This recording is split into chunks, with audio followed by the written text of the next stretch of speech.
my first day back in the office after a great holiday. And I'll tell you, I'm not much for the whole New Year's resolution thing, but the tick of the calendar does give a man and a Mason the opportunity to take stock of where you've been and look ahead to see maybe where you want to go for the coming year. Masonry, we're taught, is something that can help make a good man better. It can help a man improve his life. But exactly how does Masonry teach us to improve our lives? Well, I've got a couple of ideas I want to share with you, a couple of thoughts, and if you'll come inside of the house of the temple with me, I'll tell you about them. So stick around to the end of the video, and we'll connect a few Masonic symbols in a way that maybe you haven't thought about. Come on.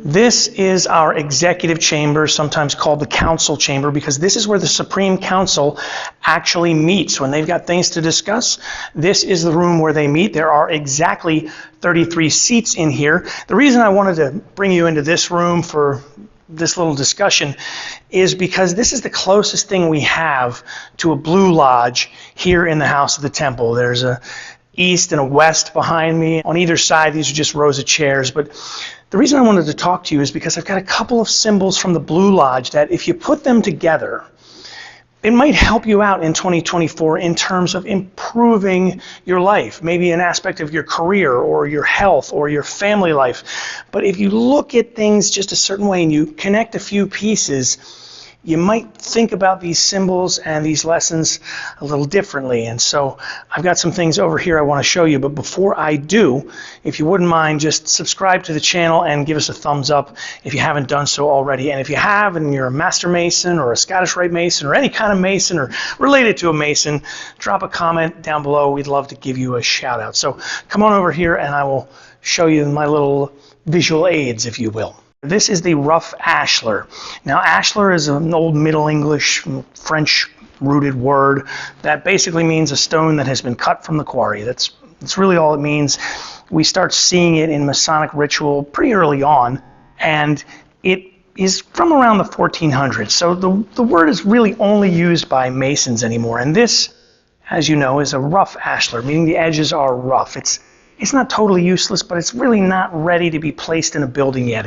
It's not square, it's not even, all these rough corners, so it's not really going to be great to put into a wall, into a building just yet.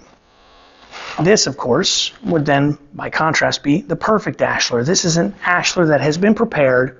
All the sides are nice and smooth, it's totally square, and it's ready to be placed in a building. Now, these two rough and perfect ashlars actually came from this building. There were some stone leftovers when we did some renovations a few years back, and with the leftover marble, they made them into these little rough and perfect ashlar desk sets. You can actually buy them on our store. I'll drop the link above. But really, as Freemasons, our job is to go from being this rough ashlar with all these rough corners to being something that's a little more smooth, something more perfect, something a little bit more fit to be used by God, by our community, by the world, more useful, more perfect. Now, the truth is we're never going to go from being totally rough to being totally perfect. But as Masons, our job is to go from here to here, or at least to try.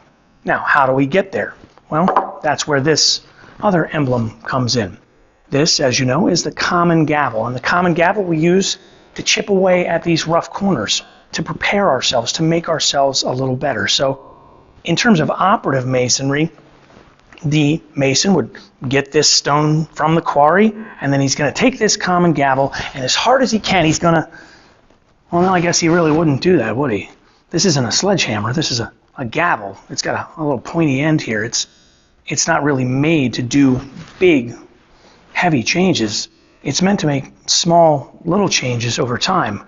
It's meant to make little improvements, taking away one rough corner after another until this looks a lot more like this. So how can we as Freemasons and as men take this analogy and put it to work in our own lives? Oftentimes when we decide we want to make a change in our life, whether we're talking about a New Year's resolution, or we're talking about trying to improve a career or our health or whatever it is we're trying to improve, sometimes we decide we're going to go at everything with a sledgehammer. We're going to make big changes all at once. I'm never going to have sugar ever again. I'm going to go to the gym today and I'm going to work out for 4 hours and tomorrow I will be magically healthy. And that doesn't really work, because just like if I were to take this and hit it as hard as I could against this Ashler, it would just cause damage. If you try and do that, you're actually going to cause damage and maybe do yourself a little more harm than good. So again, let's take a step back and let's actually apply these symbols as analogies in our own lives and talk about making small changes over a period of time. If you're talking about your diet, maybe today you just go for an extra 15-minute walk. Anybody could do that. Or maybe you just try and cut down from 5 sodas a day to 1. Same thing would be true if you're trying to quit smoking. Or maybe there's an aspect of your career you're trying to improve. If that's the case, find one thing that you can improve on.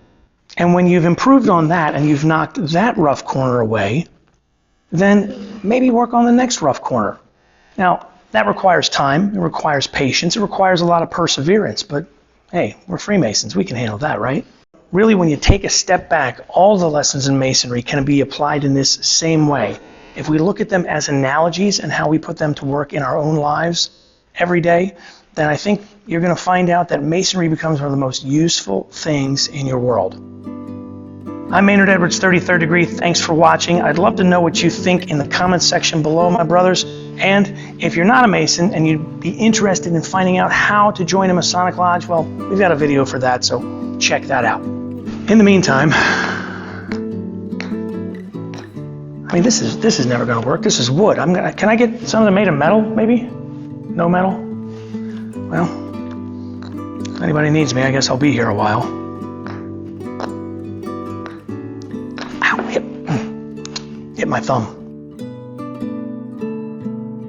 We could sure use your help in our lost media archive, preserving Masonic history. Watch that video for details on that. Also, if you want to become a Freemason, check out that website right there. And to subscribe for more videos, don't forget that one.